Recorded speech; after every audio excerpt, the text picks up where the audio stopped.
유럽의 백년 지배가 하루아침에 무너져 내렸습니다. 군사 기지도 통화체계도 수십 년 묶어온 계약도 더 이상 안전하지 않습니다.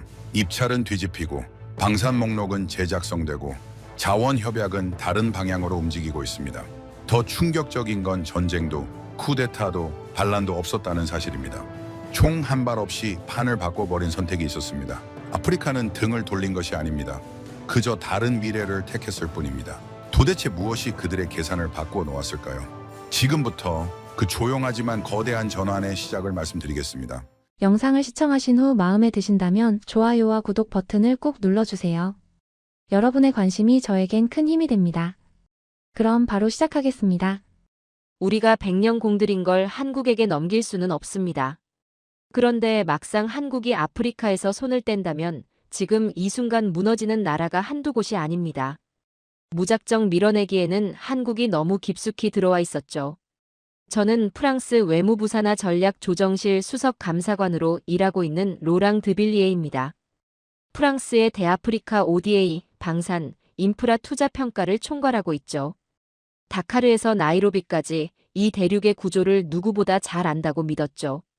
그런데 오늘 파리 외무부 회의실에서 저는 처음으로 그 확신이 흔들리는 걸 느꼈습니다. 분기마다 열리는 아프리카 정책 성과 점검 회의였습니다. 외교부, 방산조정실, 개발협력국, 통화정책 담당까지 모두 자리를 채웠는데 위기가 터져서 모인 자리도 아닌데 회의실 공기가 평소와 달리 무겁게 가라앉아 있었죠. 첫 보고가 시작되자 항목들이 하나씩 쌓이기 시작했습니다. 세네갈 방산 협상 지연, 모로코 철도 입찰 탈락, 가나 디지털 행정 사업에서 프랑스 모델 기각, 일부 국가에서 통화권 개편 논의까지. 항목 하나하나는 개별 실패처럼 보일 수 있지만 이것들이 한꺼번에 올라오는 순간 이건 우연의 문제가 아니라는 게 분명해졌습니다. 방향 자체가 바뀌고 있다는 신호였죠. 방산 담당 국장이 조심스럽게 입을 열었습니다. 장비 성능 문제가 아닙니다. 유지비와 조건 문제입니다. 개발협력국 국장이 바로 이어받았죠. 현지에서 프랑스는 이제 조건을 제시하는 국가로 인식되고 있습니다. 저는 이 말을 듣는 순간 자료 위에 시선을 고정한 채 아무 말도 하지 않았습니다. 프랑스가 조건을 제시하는 국가라는 인식, 그게 언제부터 생겼는지 따지기 전에. 그 말이 이미 회의실 안에서 공개적으로 나왔다는 사실 자체가 무게를 가졌습니다. 그때 비교 자료가 올라왔습니다. 세네갈 농업 프로젝트, 직업기술 교육 확산, 일부 국가의 방산 협상 움직임, 디지털 관세 시스템 도입 사례. 분야도 다르고 국가도 달랐지만 이 사례들 사이에는 하나의 공통점이 관통하고 있었습니다. 외교부 담당자가 말했죠. 한국은 사업과 함께 기술 이전을 묵습니다. 그들은 주고받는 계약이 아니라 사람을 남긴다는 평가가 있습니다. 저는 감정적으로 반응하지 않았습니다. 대신 패턴을 찾기 시작했죠.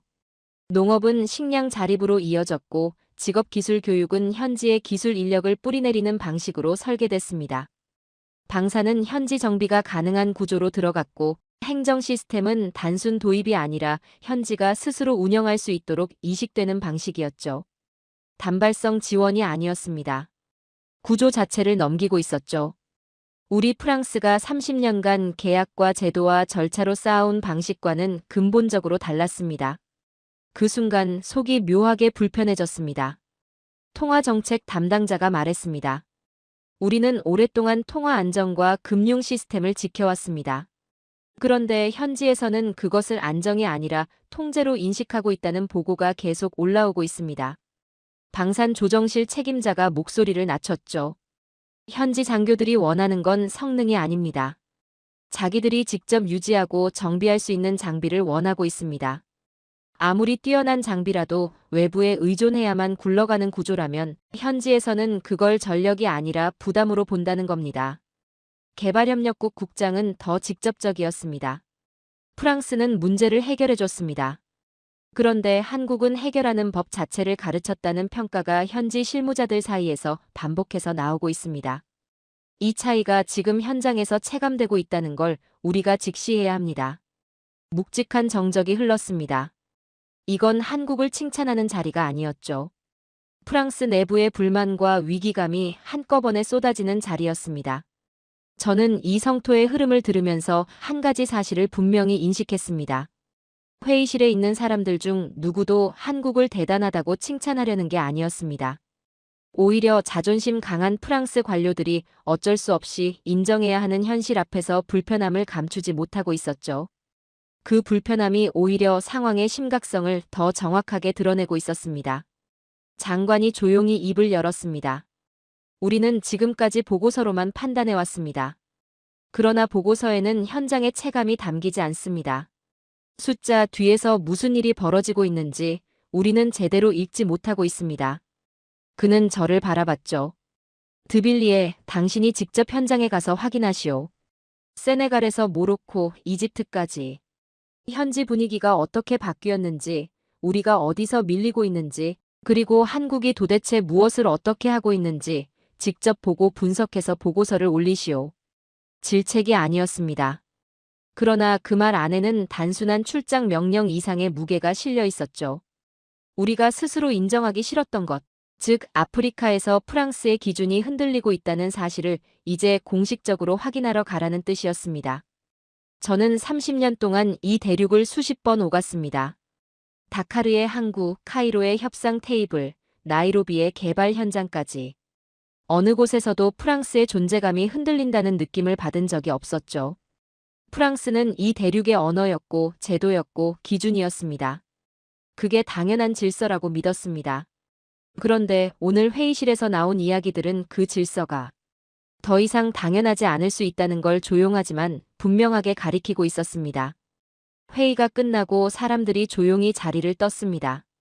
저는 서류를 정리하면서 오늘 회의에서 반복됐던 단어들을 떠올렸습니다. 기술 이전, 현지 운영, 정비 자립, 사람을 남긴다. 이 단어들이 모두 같은 방향을 가리키고 있었죠. 우리가 모르는 사이에 한국은 도대체 뭘 어떻게 한 것인가. 의심과 경계가 제 머릿속을 가득 채웠습니다. 다카르 공항에서 시내로 향하는 고속도로 위에서 저는 창밖 풍경을 보며 뭔가 이상하다는 걸 직감했습니다. 처음엔 그냥 지나쳤죠. 그런데 교차로를 하나 지날 때마다, 블록을 하나 넘어설 때마다 같은 이름이 반복해서 눈에 들어오기 시작했습니다. 삼성, LG, 현대, 기아. 광고판에, 건물 외벽에, 도로 위를 달리는 상용차에. 저는 이 도시를 여러 번 왔었죠. 그런데 이렇게 보인 적은 없었습니다. 아니, 정확히는 이렇게 보려고 한 적이 없었던 거겠죠. 동행한 현지 실무자에게 물었습니다. 언제부터 이렇게 됐습니까? 그는 특별한 감흥 없이 대답했죠. 서서히 그렇게 됐습니다. 어느 순간부터 자연스러워진 겁니다. 자연스러워졌다는 말이 오히려 더 무겁게 들렸습니다.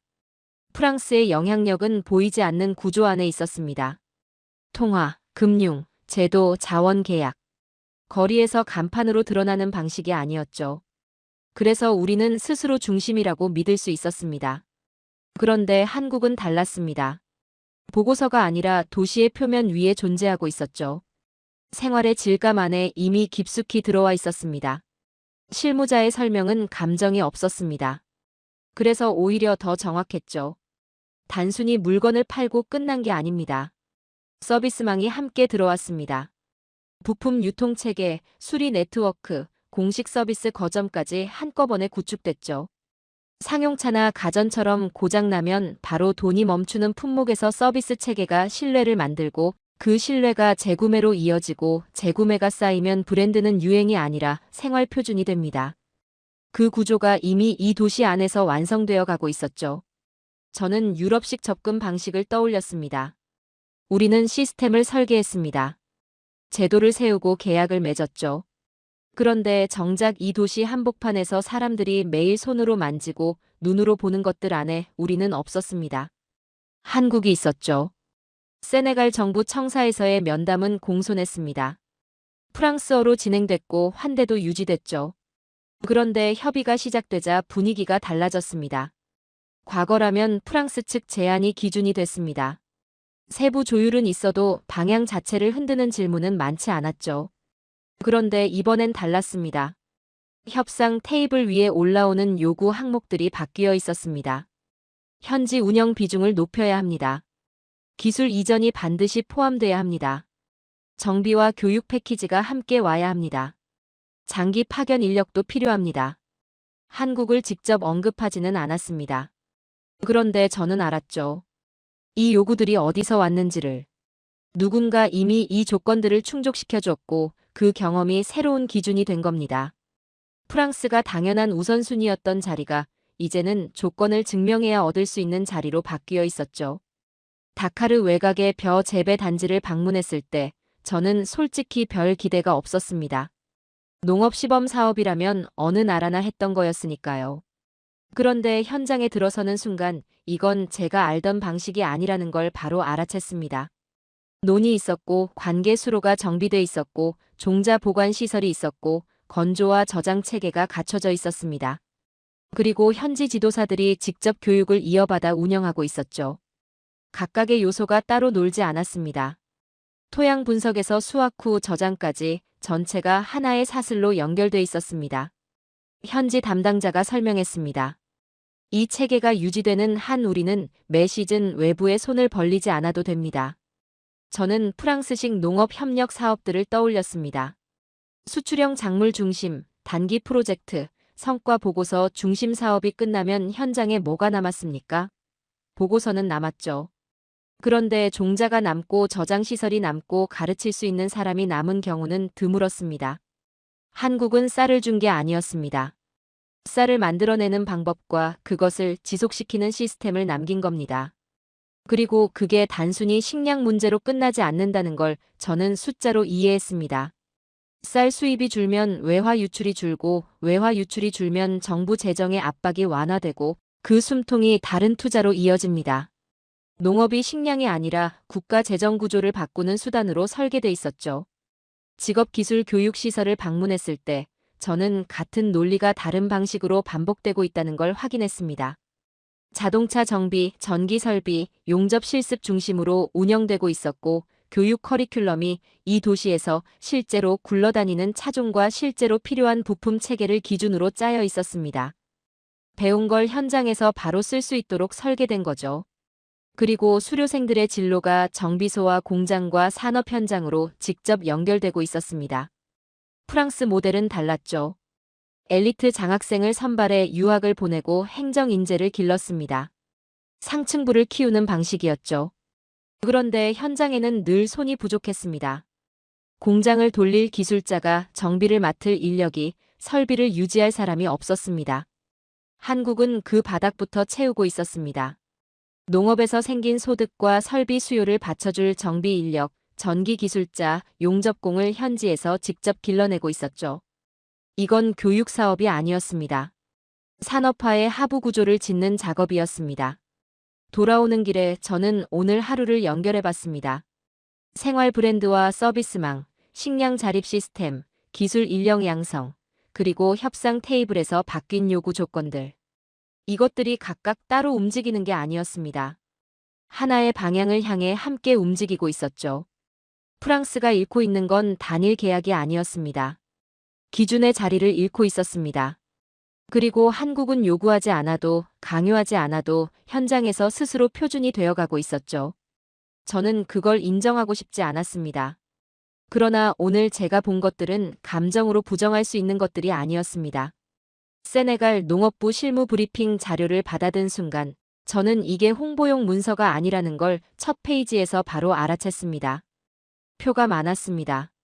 문장보다 숫자가 많았죠. 단위 면적 수확량 변화 추적표, 관계 및 배수시설 설치 목록, 수확 후 처리 시설 운영 주체, 종자 보존 및 증식 계획표 현지 지도사 양성 명단까지. 이건 내부 결제에 쓰이는 실무 문서였습니다. 저는 30년간 아프리카 각국의 협력 사업 문서를 수없이 검토해왔습니다. 그런데 이 수준의 문서를 농업 협력 사업에서 본 건 처음이었죠. 보통 이런 자료는 방산이나 대형 인프라 사업에서나 나오는 형식이었습니다. 그런데 쌀 농사 사업에서 이 문서가 나왔습니다. 저는 수확량 변화 추적표를 천천히 넘겼습니다. 시범 단지에서 시작된 성과가 확산 단지로 넘어가는 수치가 단계적으로 올라가고 있었죠. 한 시즌의 성과가 아니었습니다. 축적되고 있었습니다. 브리핑이 끝나고 저는 질문을 하나 던졌습니다. 이 수확량 증가가 세네갈 재정에 어떤 영향을 미칩니까? 담당관이 잠시 생각하더니 말했죠. 쌀 수입이 줄면 외화 유출이 줄고 외화 유출이 줄면 정부가 다른 곳에 쓸 수 있는 돈이 생깁니다. 간단한 대답이었지만 저는 그 안에서 훨씬 큰 그림을 읽었습니다. 한국이 설계한 건 농업 생산성이 아니었습니다. 국가 재정 구조를 바꾸는 출발점을 심은 겁니다. 쌀 한 톨이 외화를 지키고 외화가 재정을 지키고 재정이 다음 투자를 가능하게 만드는 구조. 이게 농업입니까? 이건 국가 운영 전략이었죠. 오후에 종자 보관 시설을 직접 확인하러 갔습니다. 종자 보관실 안에는 온도와 습도 기록표가 주기적으로 갱신되어 있었고 담당자 서명이 찍혀 있었습니다. 샘플 종자 봉투 하나하나에 생산 지역, 수확 연도, 검수 일자가 적혀 있었죠. 건조 시설은 단순한 기계 창고가 아니었습니다. 건조에서 선별, 포대 작업, 보관까지 절차가 순서대로 정리된 운영 체계였습니다. 저는 유럽식 농업 협력 사업들을 다시 떠올렸습니다. 종자와 저장은 늘 부차적인 항목이었습니다. 생산량 수치가 중심이었고 종료 보고서에 숫자가 채워지면 사업은 끝났죠. 그리고 몇 시즌이 지나면 현장은 다시 원점으로 돌아가는 경우가 많았습니다. 그런데 여기는 달랐죠. 종자가 남아 있었습니다. 종자가 남는다는 건 단순히 씨앗이 창고에 있다는 뜻이 아닙니다. 다음 세대가 외부에 손을 벌리지 않아도 된다는 뜻이죠. 식량 주권의 출발점이 바로 이 작은 보관실 안에 있었습니다. 저는 직업기술 교육시설을 다시 찾았습니다. 이번엔 겉모습을 보려는 게 아니었습니다. 운영 구조를 뜯어보려 했죠. 과정별 교육 시간표를 요청했습니다. 실습 장비 유지 관리 기록도 확인했습니다. 취업 연계 현황과 수료생 추적 자료까지 요청했죠. 자동차 정비 파트에서 눈에 띈 건 실습 차종의 구성이었습니다. 배운 걸 현장에서 바로 쓸 수 없다면 교육이 아니라 전시라는 걸 설계자들이 정확히 알고 있었던 겁니다. 전기 설비 파트는 더 놀라웠습니다. 단순한 전선 연결 실습이 아니었습니다. 농업용 펌프와 관계 설비의 유지 보수까지 연결되어 있었죠. 농업 현장에서 필요한 전기 기술자를 이 교육시설에서 직접 길러내고 있었습니다. 농업과 교육이 따로 움직이는 게 아니라 맞물려 돌아가고 있었죠. 저는 이 순간 한국이 무엇을 하고 있는지 처음으로 전체 그림으로 이해했습니다.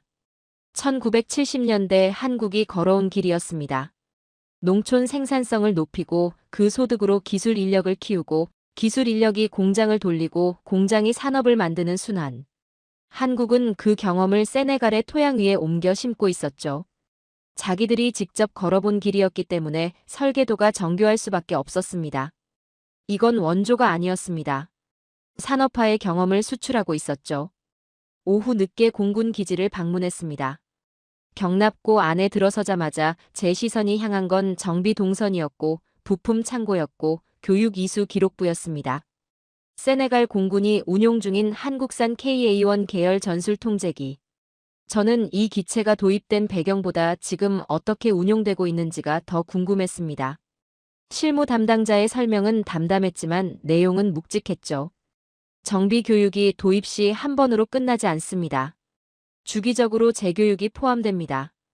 기본 소모품과 필수 부품의 조달 체계가 표준화되어 있어 운용 중단 위험이 낮습니다. 그리고 현지 정비 인력이 일정 단계부터는 직접 점검과 정비를 수행하도록 구성되어 있습니다.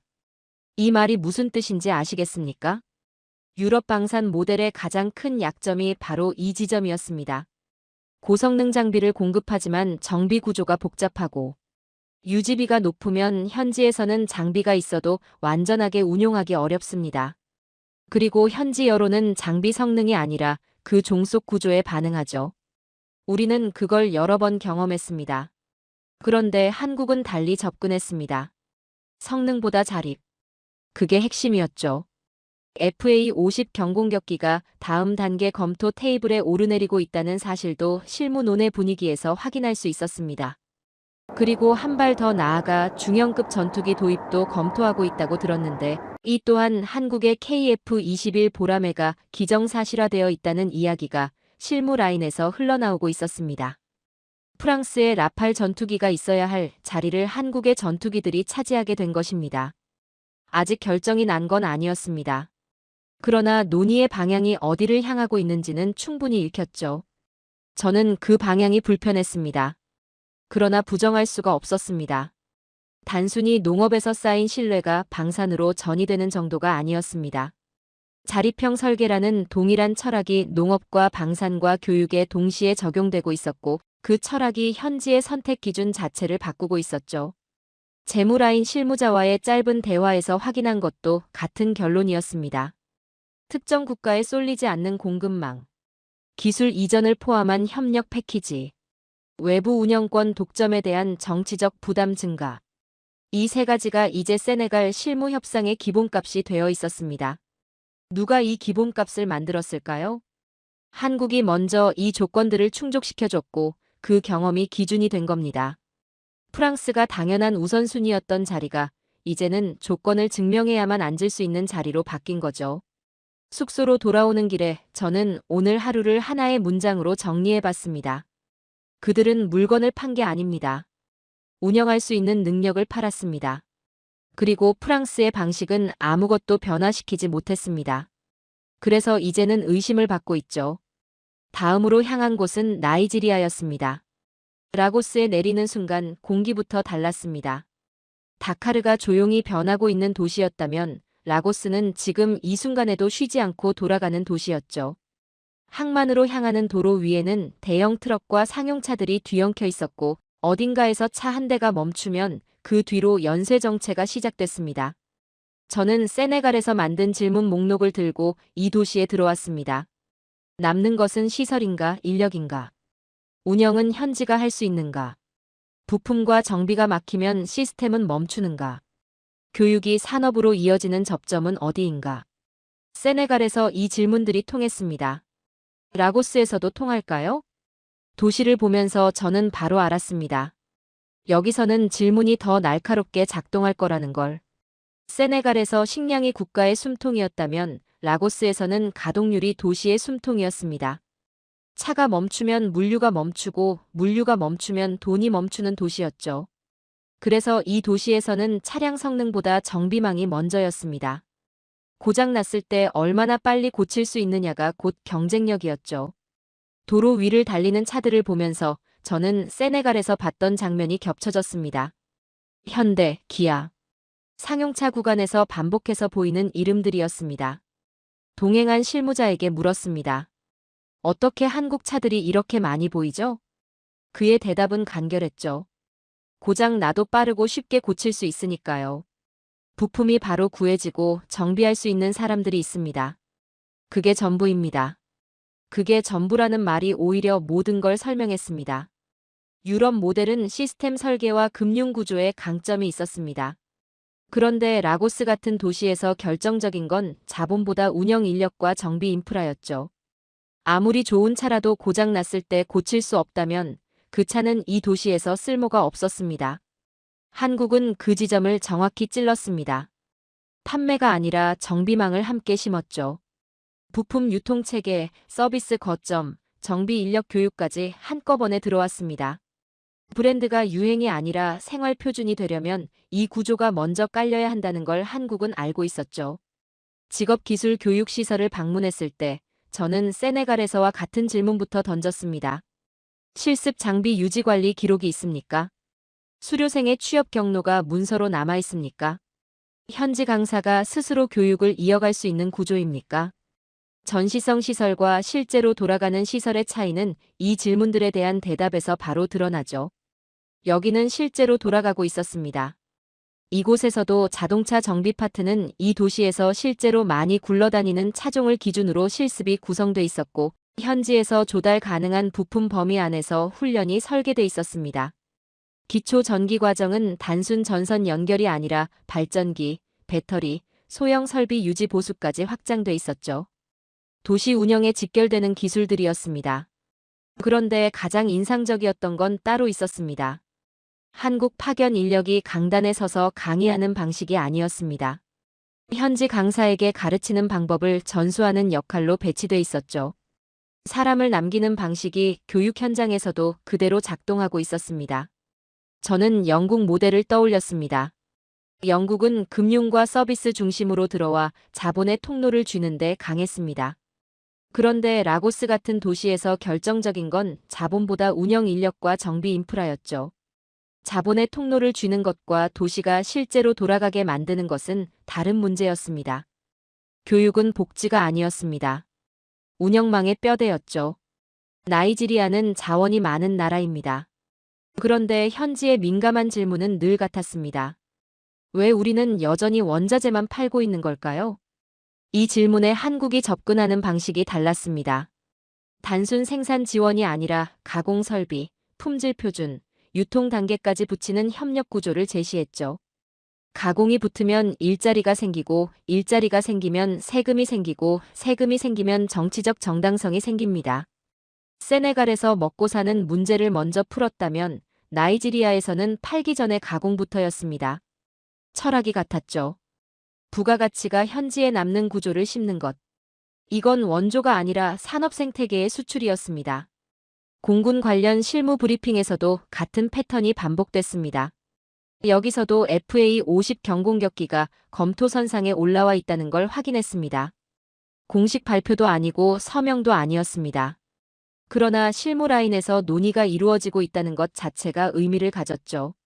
조종사 훈련 패키지가 어떻게 구성되는지, 정비 인력 양성이 도입 시 한 번으로 끝나는지 아니면 주기적 재교육이 포함되는지, 부품 조달이 막혔을 때 가동률이 어떻게 떨어지는지, 현지 정비 인력이 어느 단계까지 직접 수행 가능한지.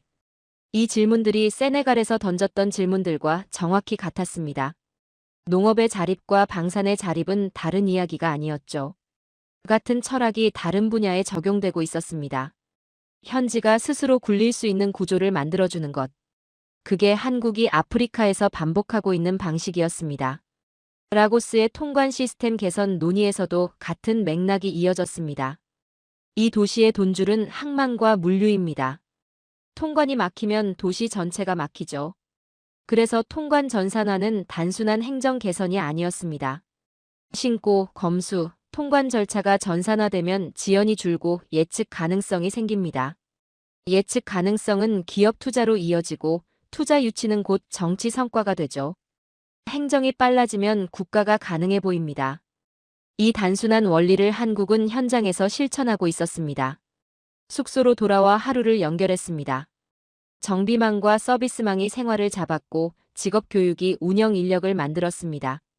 가공 구조가 부가가치를 현지에 남겼고 통관 전산화가 도시의 속도를 높였습니다.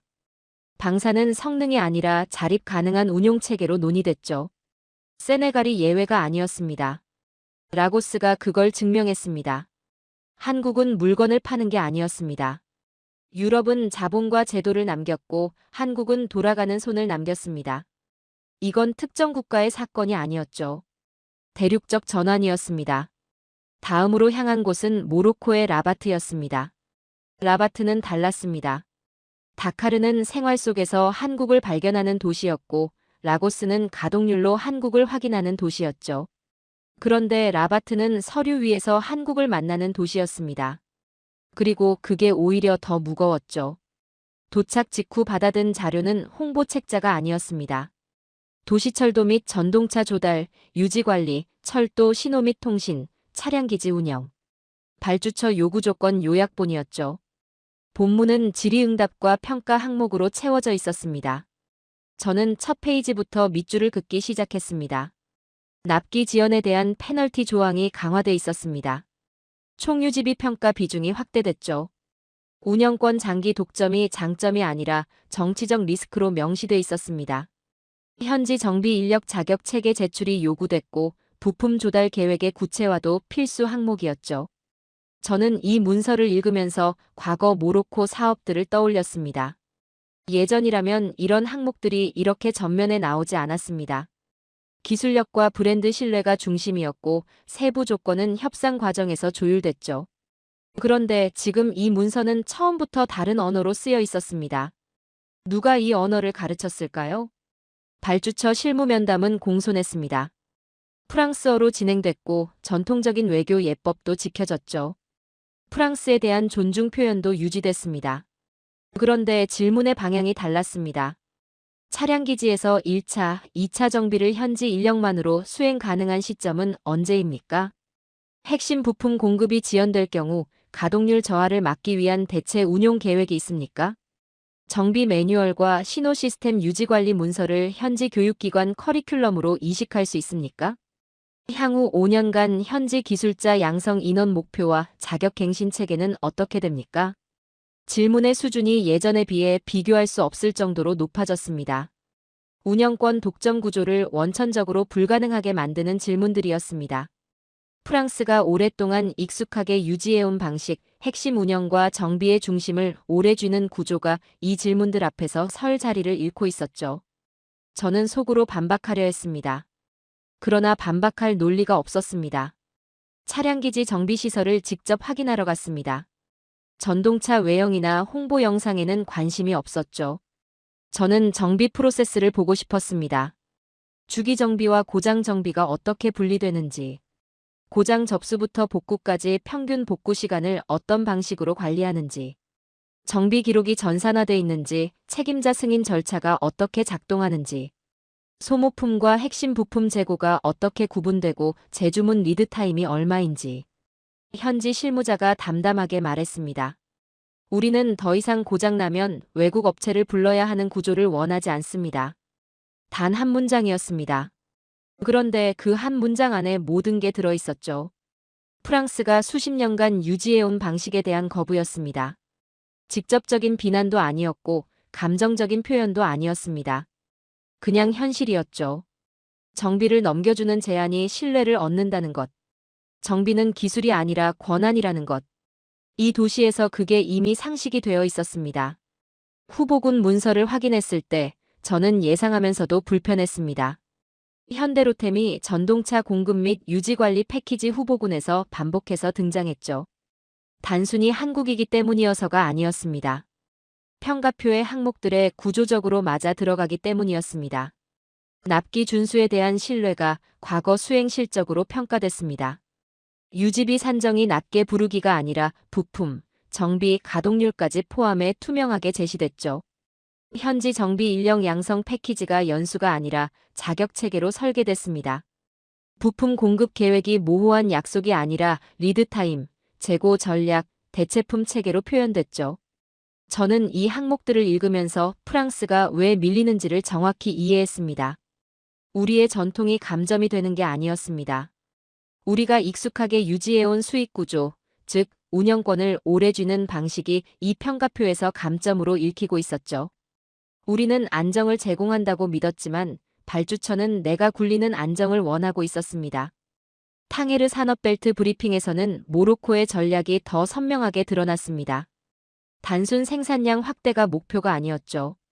부품 현지화율과 공정 고도화가 국가 목표로 설정돼 있었습니다. 협력 기업의 현지 중소협력사 육성과 기술자 양성을 조건으로 부과하고 있었죠.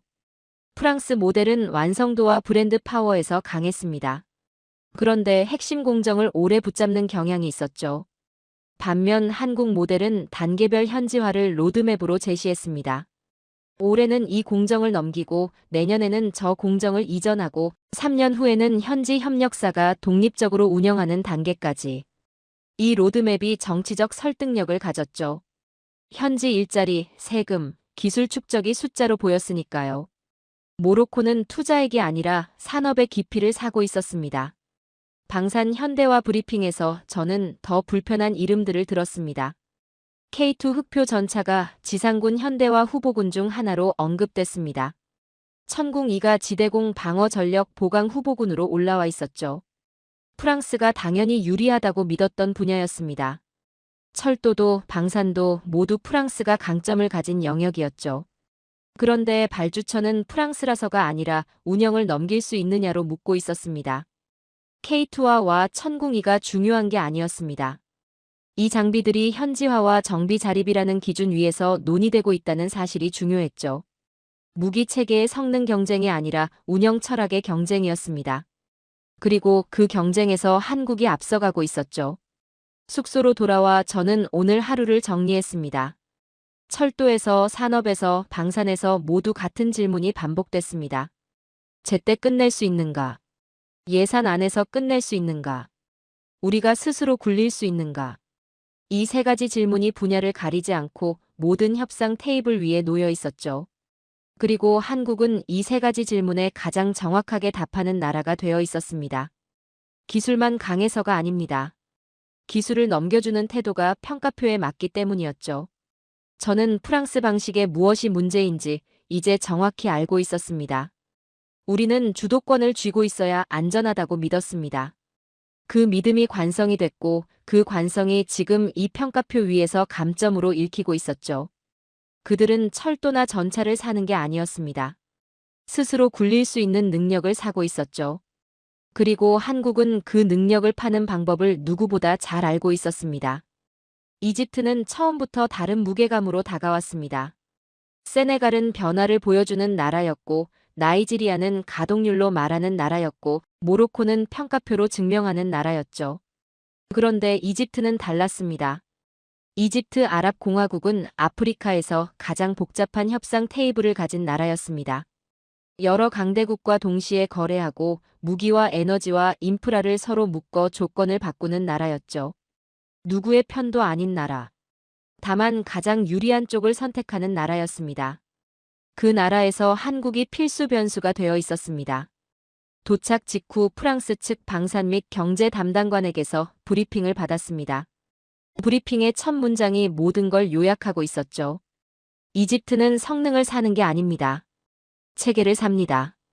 저는 세네갈에서 만든 질문 목록을 다시 꺼냈습니다. 현지 생산 범위, 정비권, 납기와 예산 통제, 금융 패키지, 정치적 간섭 여부. 이 5가지가 이집트에서도 그대로 작동했죠. 아니, 더 날카롭게 작동했습니다. 공군 실무 브리핑에서 저는 자존심을 꺼내 들려다가 멈췄습니다. 이집트 공군이 운용하는 프랑스산 라팔 전투기. 저는 이 기체에 자부심을 가지고 있었습니다. 라팔은 세계 최고 수준의 전투기 중 하나였고, 이집트가 그것을 선택했다는 건 프랑스의 기술력이 인정받았다는 증거였죠. 그런데 실무진이 묻는 질문은 라팔이 얼마나 강한가가 아니었습니다. 부품 공급이 막히거나 지연될 때 가동률이 어떻게 흔들립니까? 정비가 외부 의존 구조라면 유사시 운용 계획이 어떻게 제한됩니까? 정비 인력의 숙련도와 자격 체계는 어느 수준까지 올라와 있습니까? 저는 이 질문들을 듣는 순간 라팔이라는 이름이 가진 무게가 흔들리는 걸 느꼈습니다. 프랑스는 최고 성능의 언어로 설명하려 했지만 이집트 실무진은 운용 가능성의 언어로 되묻고 있었죠. 전투기는 성능의 상징이 아니라 정비 가능한 국가인지의 시험지였습니다. 그리고 그 시험지 위에서 프랑스는 예상보다 낮은 점수를 받고 있었죠. 그때 또다시 FA-50 경공격기가 논의에 등장했습니다. 라팔은 유지 부담이 크고 운용 체계도 무거웠습니다. 훈련, 경공격, 상시 작전처럼 라팔 아래 단계를 채울 기체가 필요했고 그 자리에 FA-50이 검토 가능한 카드로 올라와 있었죠. 실무 라인에서 이 이름이 오르내리고 있다는 사실 자체가 의미를 가졌습니다. 지상 전력 논의에서는 K9 자주포가 등장했습니다. 이집트 아랍공화국이 K9을 논의하는 방식은 단순 구매가 아니었습니다. 일정 수량 도입, 현지 조립 또는 생산 참여, 부품 공급망 구축, 정비 인력 및 시설 구축, 장기 유지비 관리. 이 5가지가 한 묶음으로 논의됐죠.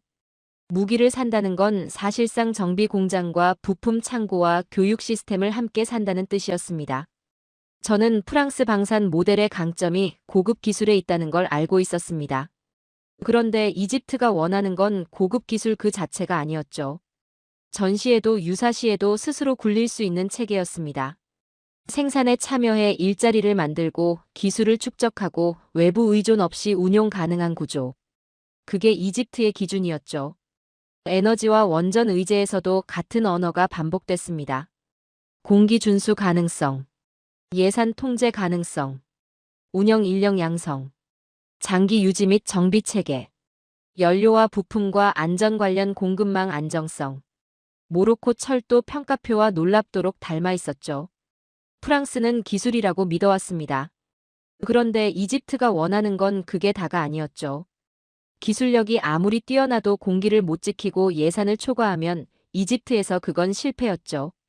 저는 여기서 이집트가 모든 것을 가동률로 환산한다는 걸 이해했습니다. 전투기도, 자주포도, 발전소도. 결국 멈추지 않는 체계를 원하고 있었죠. 외교 라인에서 확인한 현실은 더 서늘했습니다. 아프리카 국가들이 한국에 손을 내미는 방식은 감사의 언어가 아니었습니다. 방산 도입, 현지 생산, 핵심 자원 및 물류 협력, 국제기구에서의 지지. 이것들이 국가 단위 거래로 나타나고 있었죠. 단순히 고마워서 손을 내미는 게 아니었습니다. 유리한 제안을 하는 쪽과 손을 잡는 거였죠. 한국은 먹고 사는 문제를 먼저 건드렸습니다. 운영 가능한 체계를 남겼습니다. 그 결과로 상대국이 먼저 손을 내밀 수밖에 없는 구조를 만들었죠. 이건 감정이 아니었습니다. 구조였습니다. 그리고 구조는 외교표와 계약서로 되돌아왔죠. 숙소로 돌아와 저는 오늘 하루를 하나의 문장으로 압축했습니다. 우리는 영향력을 유지하려 했고 한국은 영향력을 축적했습니다. 이집트는 누구 편도 아니었습니다. 다만 굴러가는 체계를 주는 쪽이 강해지는 나라였죠. 그리고 한국은 이제 선택지가 아니었습니다. 이곳에서도 협상판의 필수 변수가 되어 있었죠. 에티오피아로 향하는 비행기 안에서 저는 처음으로 준비가 덜 된 느낌을 받았습니다. 세네갈에서는 농업 문서를 들고 갔고, 나이지리아에서는 가동률 체크리스트를 들고 갔고, 모로코에서는 평가표를 들고 갔고, 이집트에서는 협상 구조를 분석했죠. 모두 숫자로 설명되는 나라들이었습니다. 그런데 에티오피아는 달랐습니다. 이 나라는 숫자로 설명하기 어려운 나라였죠. 저는 내심 자신이 있었습니다. 감정의 영역은 유럽이 더 강하다고 믿었으니까요. 프랑스는 문화의 나라였고 외교의 나라였고 오랜 역사를 가진 나라였습니다. 말로, 관계로, 분위기로 영향력을 만드는 건 우리가 더 잘한다고 믿었죠. 그런데 에티오피아에서 저는 그 확신이 완전히 틀렸다는 걸 알게 됐습니다. 첫 일정은 한국전 참전 관련 기념 행사였습니다. 에티오피아는 한국 전쟁에 지상군을 파병한 몇 안 되는 아프리카 국가 중 하나였죠. 저는 이 사실을 알고 있었습니다. 그러나 그게 지금 이 시점에 어떤 의미를 가지는지는 솔직히 깊이 생각해 본 적이 없었습니다. 행사장에 들어서면서 저는 이게 단순한 기념식이 아니라는 걸 직감했습니다. 깃발이 있었고 연설이 있었습니다. 그런데 제 시선을 잡아끈 건 그게 아니었죠. 행사 옆에 붙어서 함께 운영되고 있는 프로그램들이었습니다. 참전용사 후손을 위한 장학 대상자 명단, 전공별 교육 과정표, 귀국 후 연계 프로그램 일정표. 행사 뒤에 실제로 굴러가는 서류들이 있었죠. 저는 장학 프로그램의 전공 구성을 확인했습니다. 상징적인 학문이 아니었습니다. 공학, 농업, 보건, 전기. 현장형 전공들이었죠. 그리고 귀국 후 할 일이 사전에 설계돼 있었고 현지 기관과 연결되어 있었습니다. 기부가 아니었습니다. 인력 양성 계획이었죠. 기념은 하루였지만 프로그램은 몇 년을 가고 있었습니다. 저는 프랑스가 에티오피아에서 운영했던 문화협력 프로그램들을 떠올렸습니다. 언어교육, 문화교류, 외교 행사. 우리는 관계를 예의로 만들려 했죠. 그런데 한국은 관계를 반복된 실무로 만들고 있었습니다. 그 차이가 얼마나 큰지를 이 행사장에서 처음으로 실감했죠. 에티오피아의 한 대학 연구기관을 방문했을 때 저는 충격적인 장면을 목격했습니다. 한국형 발전 모델이 교과서가 되어 있었습니다. 처음엔 정치 선전일 거라고 경계했죠. 그런데 내용을 보니 그게 아니었습니다. 농업 생산성 향상에서 시작해 교육 투자로 이어지고 제조업 전환을 거쳐 수출 확대로 완성되는 단계 구조였습니다. 한국이 실제로 걸어온 경로를 그대로 단계로 정리한 것이었죠. 그리고 에티오피아의 정책 담당자들과 연구자들이 이 프레임을 자기 나라의 설계도로 쓰고 있었습니다. 프랑스는 오랫동안 가치와 제도를 이야기해왔습니다. 그런데 한국은 해본 나라의 경험을 단계로 보여줬죠. 우리는 원칙을 말했고 한국은 과정을 남겼습니다. 이 차이가 교실 안에서 교과서로 굳어지고 있었죠. 보건 협력 현장을 방문했을 때 저는 이미 많은 걸 예상하고 있었습니다. 그런데 예상보다 더했죠. 접수, 진료, 기록, 의약품 관리가 표준화돼 있었습니다. 의료진 교육이 단발성 연수가 아니라 현지 운영자를 길러내는 방식으로 설계됐죠. 단순 기증이 아니라 유지 관리와 부품과 소모품 조달 계획이 붙어 있었습니다. 저는 유럽식 의료 원조의 방식을 떠올렸습니다. 약품 지원은 빠릅니다. 그러나 다음 달에도 똑같이 굴러가느냐는 보장이 없었죠. 시스템이 없으면 결국 다시 외부 지원을 요청해야 했습니다. 그리고 우리는 그 반복을 영향력이라고 불렀죠. 그런데 한국이 만든 건 달랐습니다. 여기는 도움을 받은 게 아니었습니다. 관리하는 법을 배우고 있었죠. 약을 주는 건 빠릅니다. 그러나 시스템을 남기는 건 다른 차원의 이야기였죠. 일정 말미에 현지 실무 책임자와 짧은 대화를 나눴습니다. 그는 한국을 칭찬하지 않았습니다. 감동적인 이야기도 하지 않았죠. 그냥 현실을 말했습니다. 한국 쪽은 사업이 끝나도 사람이 남습니다. 저는 이 말에서 멈췄습니다. 문서가 아니라 담당자가 남아 있습니다. 프랑스는 보고서를 남겼습니다. 훌륭한 보고서였죠. 두껍고 체계적이고 데이터가 풍부한 보고서였습니다. 그런데 보고서는 전화를 받지 않습니다. 보고서는 현장에서 문제가 생겼을 때 달려오지 않죠. 담당자가 남아야 했습니다. 관계는 예의로 만들어지는 게 아니었습니다. 반복된 실무로 만들어지는 것이었죠. 한국은 그걸 알고 있었습니다. 그리고 실천하고 있었죠. 숙소로 돌아와 저는 오늘 하루를 정리하려다가 멈췄습니다. 숫자로 정리가 되지 않았습니다. 세네갈에서는 수확량 변화 추적표가 있었고, 나이지리아에서는 가동률 수치가 있었고, 모로코에서는 평가표 항목이 있었고, 이집트에서는 협상 조건이 있었죠. 모두 숫자로, 항목으로, 체크리스트로 정리할 수 있었습니다. 그런데 에티오피아에서 본 것들은 숫자로 정리되지 않았습니다. 그래서 오히려 더 무거웠죠. 저는 이번 출장에서 처음으로 영향력의 정의를 바꿔야 한다고 느꼈습니다. 영향력은 군사력이 아니었습니다. 자본이 아니었습니다. 언어도 아니었죠. 영향력은 신뢰의 잔고였습니다. 그리고 한국의 신뢰 잔고는 우리가 생각했던 것보다 훨씬 깊은 곳에 쌓여 있었죠. 한국은 기억을 이야기하지 않았습니다. 기억을 갖고 있었죠. 에티오피아가 전쟁터에서 피를 흘렸던 그 기억을, 한국은 수십 년이 지난 지금 장학금으로, 교육 시스템으로, 의료 체계로, 현장에 남은 담당자로 갖고 있었습니다. 우리는 과거를 말했습니다. 한국은 미래를 만들고 있었죠. 그 차이가 파리 외무부 회의실에서 쌓인 보고서들과 에티오피아 현장에 남아있는 담당자 한 명의 차이로 나타나고 있었습니다. 파리로 돌아오는 비행기 안에서 저는 처음으로 보고서 초안을 쓰지 못했습니다. 5개국을 돌며 항상 비행기 안에서 정리했죠. 세네갈 출장 후에도, 나이지리아 출장 후에도, 모로코와 이집트에서도 기내에서 초안이 나왔습니다. 그런데 이번엔 달랐죠. 화면을 열어놓고 한 줄도 쓰지 못한 채 파리 상공에 진입했습니다. 문제는 할 말이 없는 게 아니었습니다. 너무 많았죠. 파리 외무부 합동점검회의는 귀국 다음 날 소집됐습니다. 외교부, 재무, 국방, 산업 라인이 한꺼번에 들어오는 자리였죠. 단순한 출장 결과 공유가 아니었습니다. 아프리카에서의 연속된 이탈, 입찰 탈락, 협력 방향 변화, 여론 이동을 하나의 현상으로 묶어 원인을 진단하는 자리였죠. 회의실 분위기는 무거웠습니다. 누가 책임이냐보다 왜 갑자기 이런 신호가 동시에 오느냐에 초점이 맞춰져 있었죠. 각 부처 담당자들이 들고 온 건 감정이 아니라 실무 자료였습니다. 입찰 평가 항목 변동 요약, 방산 협력 요구 조건 변화, ODA 사업 사후 평가 지표, 현지 언론 및 여론 모니터링 요약. 그리고 이 자료들 사이에서 반복해서 등장하는 단어가 있었죠. 한국식 패키지. 저는 단상 앞에 섰습니다. 예전이라면 유럽 내부 언어로 방어했을 겁니다. 가치, 역사, 전통, 신뢰의 축적. 그런데 이번엔 그러지 않았죠. 한 문장으로 시작했습니다. 우리가 밀린 이유는 한국이 공격해서가 아닙니다. 아프리카의 발주처와 실무 기준이 바뀌었습니다. 회의실에서 반박이 나오려다 멈췄습니다.